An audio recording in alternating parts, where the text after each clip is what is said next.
شان کې دوه نومونه د نبی د الله راغلي دي.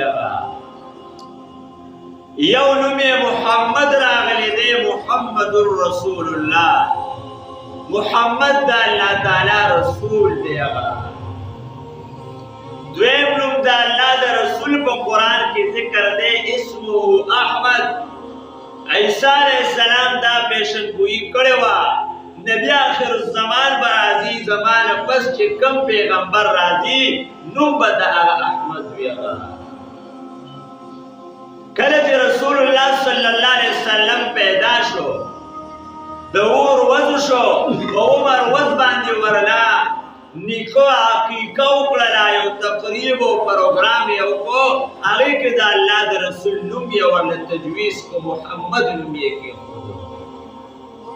عرب په دې خبره ډېر حیران شول. قبایل عبد المطلبه ډېر ناشنا کار دی وکړو، ډېر عجیبه کار دی وکړو.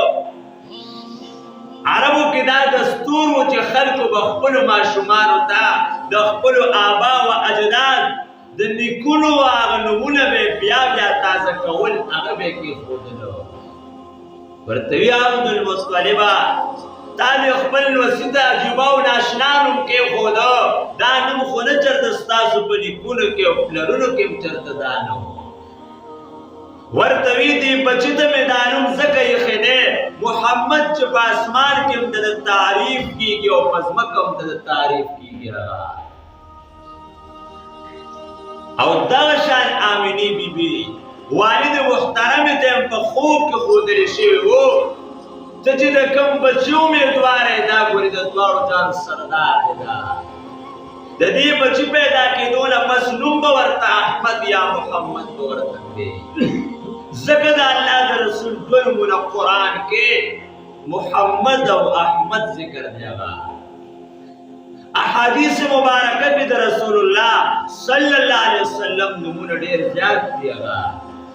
لکه څنګه چې موجوده قرآن کې د قرآن یو طرف وګورې په هغې باندې د الله د رسول ټول هغه صفتي نومونه ذکر دي.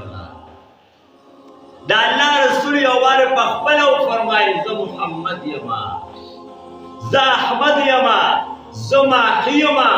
ماحي مطلب کفر مټاوونکی یما، شرک او ظلمت ختمونکی یم، رڼا راوړونکی یما.